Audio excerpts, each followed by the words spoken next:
So one of the questions I get all the time is, should I run my credit now? And so there's a lot of debate on that, but honestly, I feel like the best approach is yes. If you are considering buying a home, I don't care if it's 3, 6 months, 12 months down the road, the best time to run your credit is now. Why do I say that?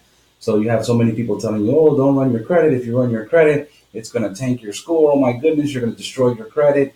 I mean, listen, at the end of the day, it's not a good idea to frivolously run your credit. So you don't want to be running your credit every day for something new, piling up a bunch of new debts.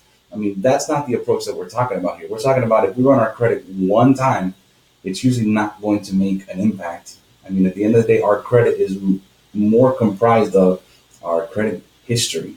And so we need to know where we stand. If we don't run our credit now, then how do we know where we stand? If you're trying to go on a trip and you put in the location that you're trying to go to, your GPS is going to tell you, okay, great, but where are you at? How can I tell you how to get to where you want to go if I don't know where you're at? So the same thing when it comes to your credit.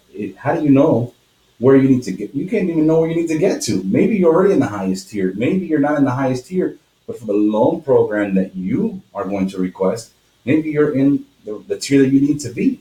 And so some programs aren't as credit sensitive. And so sometimes you are working towards a credit score that you don't need to work for. In the meantime, interest rates can be going up, prices can be going up, and you can be missing out. So you can be doing something that you think is helping you and it's actually hurting you.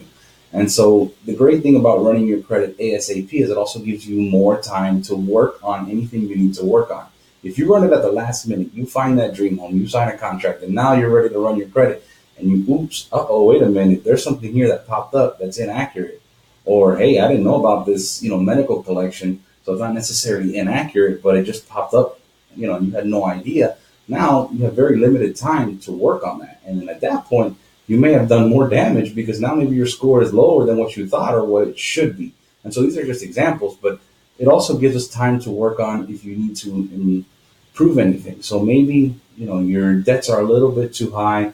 Yeah, your credit score is good, but maybe you just need to pay down some debts. Maybe you're just a few points shy of that next tier, and so maybe you just need to pay something down or off and jump it up a little bit. So little things that you can do when you have time. If you do it last minute, there may not be time to make those improvements, and so now is always a good time because again, it gives you time. Generally, when you see someone score lower because they ran it, sometimes you ran your credit score a week ago and it was a certain score, let's say it's just 720. And then you run it again and all of a sudden it's 715. You're like, oh my gosh, I knew it. My score dropped because I ran my credit.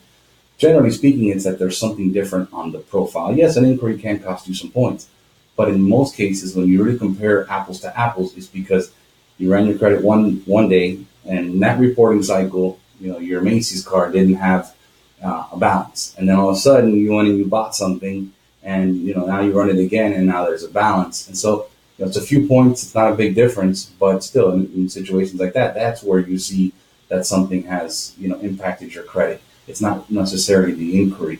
In some cases, we've seen where you run your credit and then you wait a week and then you run it again, and it's high. Like, oh, I ran my credit last week and it was this much, and I want to see if I can get it to this score.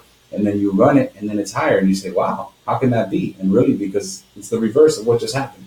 You had a credit card, you had bought something during the holidays, and then all of a sudden, you paid it off, and when you ran it last time, it hadn't reported yet. Now it did, and now it jumped up a bunch of points, and you're super happy.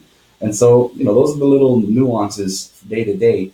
But in the big picture, what we want to do is we want to see where you're at to see where we're going. And maybe we're already where we need to be. You might be surprised in many cases, there are options for people with less than perfect credit. And in many cases, it's really not going to make a big difference on your interest rate. There are some programs that it won't even make a difference in certain tiers.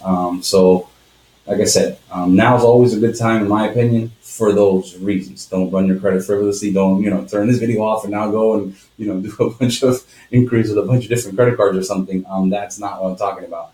So anyways, if you still have questions, please feel free to book a free consultation.